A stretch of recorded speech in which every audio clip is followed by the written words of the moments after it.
നമസ്കാരം. ഭൂമിക്കടിയിൽ ശക്തമായ കോൺക്രീറ്റ് പാളികൾക്കുള്ളിൽ സ്ഥിതി ചെയ്യുന്ന ആണവ നിലയങ്ങൾ തകർക്കാൻ കഴിയുന്ന ബങ്കർ ബസ്റ്റർ ബോംബുകളാണ് ഇറാനിൽ അമേരിക്ക വർഷിച്ചത്. ഈ ബോംബുകൾ ഇസ്രയേലിൻ്റെ പക്കലില്ലായിരുന്നു. ഭൂമിയിലേക്ക് 60 മീറ്ററോളം തുളച്ചു കയറി ഉഗ്രസ്ഫോടനം നടത്താൻ കഴിയുന്ന ഈ ബോംബ് വഹിക്കാൻ കഴിയുന്നത് B-2 സ്റ്റെൽത്ത് ബോംബറിനാണ്.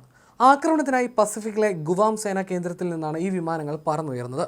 ഇറാനിൽ ആക്രമണം നടത്താൻ ബങ്കർ ബസ്റ്റർ ബോംബുകൾ വേണമെന്ന് അമേരിക്കയോട് ഇസ്രയേൽ ആവശ്യപ്പെട്ടിരുന്നു. എന്നാൽ ഇത് നൽകിയില്ല. പകരം അമേരിക്ക തന്നെ ആക്രമണം നടത്തി. ബോംബുകളുടെ സാങ്കേതിക വിദ്യ പുറത്തു പോകാതിരിക്കാനുള്ള കരുതലുമാകാം ഇത്. നോർത്രോപ്പ് ഗ്രമൻ കമ്പനിയാണ് B-2 യുദ്ധവിമാനം ഉണ്ടാക്കിയത്. 18,000 കിലോ വരെ ഭാരമുള്ള ബോംബുകൾ വഹിക്കാൻ ഇതിന് കഴിയും. ഹെവി ബോംബർ എന്ന യുദ്ധവിമാന വിഭാഗത്തിൽ പെടുന്നതാണിത്. US വ്യോമസേന മാത്രമാണ് ഈ വിമാനം പറത്താറുള്ളത്. നാവികസേന ഇത് ഉപയോഗിക്കാറില്ല. അതുകൊണ്ട് കൂടിയാണ് B-2 യുദ്ധവിമാനവും ബസ്റ്റർ ബോംബുകളും അമേരിക്ക പുറത്തു കൊടുക്കാത്തത്. ഒറ്റത്തവണ ഇന്ധനം നിറച്ചാൽ 18,500 കിലോമീറ്ററോളം പറക്കും. മണിക്കൂറുകൾക്കുള്ളിൽ ലോകത്തെവിടെയും എത്താൻ ഇതിന് സാധിക്കും. ഒരു പക്ഷിയെ പോലെ തോന്നുന്ന രൂപഘടനയാണ് വിമാനത്തിന്. റഡാറുകളെയും വെട്ടിക്കും. ഈ വിമാനത്തിൻ്റെ സ്റ്റെൽത്ത് ശേഷി കാരണം വിമാനത്തെ കണ്ടെത്താൻ ശത്രു റഡാറുകൾക്ക് കഴിയില്ല. 1988 വിമാനത്തിൻ്റെ നിർമ്മാണത്തിന് തുടക്കമായി. US എയർഫോഴ്സിൻ്റെ പക്കൽ മാത്രമാണ് ഈ വിമാനമുള്ളത്. 19 വിമാനങ്ങളുണ്ടെന്നാണ് സൂചന.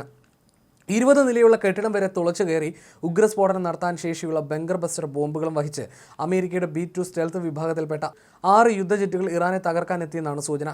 പസഫിക് സമുദ്രത്തിൻ്റെ പടിഞ്ഞാറ് സ്ഥിതി ചെയ്യുന്ന ഗുവാം എന്ന പ്രദേശത്ത് നിന്നാണ് ജെറ്റുകൾ പറന്നുയർന്നത്. മലനിരകൾക്കുള്ളിൽ ആഴത്തിൽ നിർമ്മിച്ച ഭൂഗർഭ അറയ്ക്കുള്ളിൽ സുരക്ഷിതമായി പ്രവർത്തിക്കുന്ന ഇറാൻ്റെ ആണവ കേന്ദ്രങ്ങളെ തകർക്കണമെങ്കിൽ ബങ്കർ ബസ്റ്റർ ബോംബ് പ്രയോഗിച്ചേ മതിയാകൂ.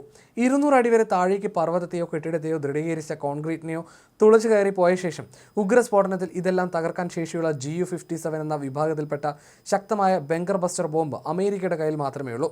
GBU-57 എന്ന ബങ്കർ ബസ്റ്റർ ബോംബ് ഇടണമെങ്കിൽ B-2 എന്ന സ്റ്റെൽത്ത് ജെറ്റ് തന്നെ വേണം. ഇത് ഉപയോഗിച്ചാൽ മാത്രമേ ഒരു കൂറ്റൻ മലയുടെ ഉള്ളിൽ പണിതുയർത്തിയ ഇറാൻ്റെ ആണവ കേന്ദ്രത്തെ തകർക്കാൻ സാധിക്കൂ. അതാണ് അമേരിക്ക പുലർച്ചെ ചെയ്തതും.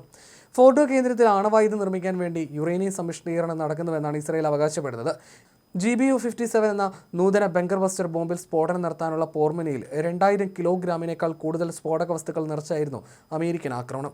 ഹവായിൽ നിന്നും ഇന്ധനം നിറച്ച ശേഷം പസഫിക് സമുദ്രം മുറിച്ച് യുദ്ധജെറ്റുകൾ പറന്നു എന്നാണ് ഫ്ലൈറ്റുകൾ ട്രാക്ക് ചെയ്യുന്ന ചില സൈറ്റുകൾ കഴിഞ്ഞ ദിവസം റിപ്പോർട്ട് ചെയ്തിരുന്നത്.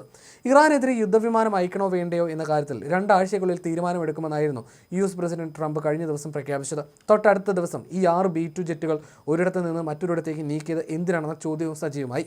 ഇത് ഇറാന് മേൽ സമ്മർദ്ദം ചെലുത്താനുള്ള ട്രംപിൻ്റെ മറ്റൊരു അടവ് മാത്രമാണോ എന്നും സംശയങ്ങളെത്തി.